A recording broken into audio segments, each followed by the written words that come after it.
For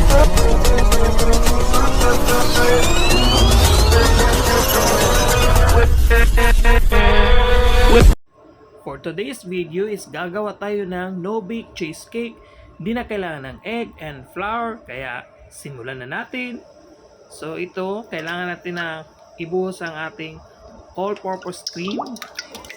Unahin natin yung all-purpose cream natin na i-beat siya. So kailangan din natin ng condensed milk. So 2 lata ang ginamit ko dyan na condensed milk dahil maramihan yung gagawin natin. And pagkatapos is i-beat natin siya ng mahina muna na pagmi-mix. Tapos bago natin siya lakasan hanggang medyo mag-fluffy na siya ng konti. Then dadagdagan natin siya ng lemon. So kuha tayo ng lemon. May nakarili na akong lemon. So ayan, ihalo natin siya sa ating all-purpose cream.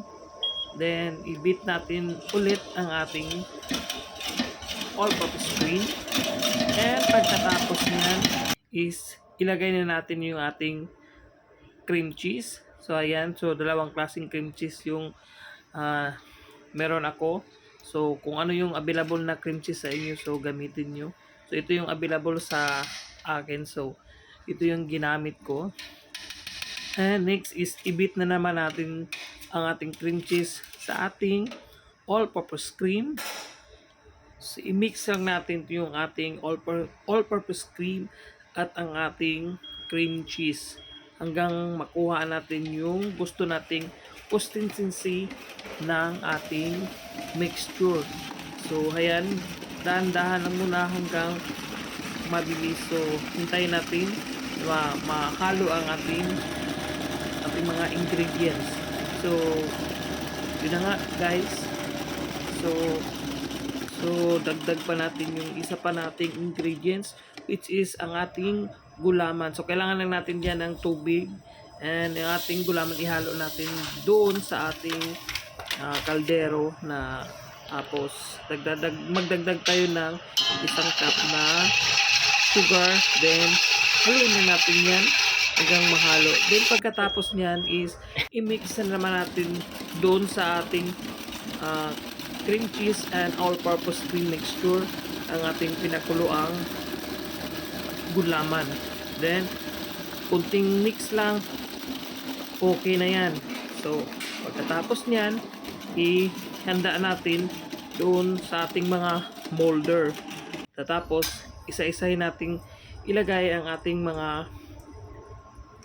nagawang no-bake cream cheese sa ating mga molder. Then ating palalamigin ang ating nagawang cream cheese sa ating chiller sa loob ng mga 4 hours bago natin siya lagyan ng iba't ibang mga toppings kung ano yung gusto natin. So may mga available ako ditong dala ko pa galing Pilipinas, yung Oreo na crush na Oreo, and gagamit din tayo dito ng peach. So yung prutas na peach, which is nakalata siya, so yun ang gagamitin natin. So ayan, naka-slice na yan, and ang ating Oreo. So ayan, yun ang magiging toppings natin sa ating no-bake cream cheese. So guys, napakadaling gawin ito. So kung gusto nyo, subukan nyo na at gawin nyo na. So napakadaling mga proseso lang at napakakunting mga ingredients lang ating mga kailangan dito. Magagawa na natin yung ating napakasarap at bagong recipe, which is ang ating, hindi na tayo kailangan ng oven o lulutuin pa natin ng ano. So ganun lang kasimple. So guys, ayok na magustuhan nyo itong aking nagawang video, and I hope na naka-subscribe kayo sa YouTube channel ko, which is Kusina ni Yormi, and please do hit the notification bell para updated kayo lagi sa aking mga bagong videos. So guys, thank you.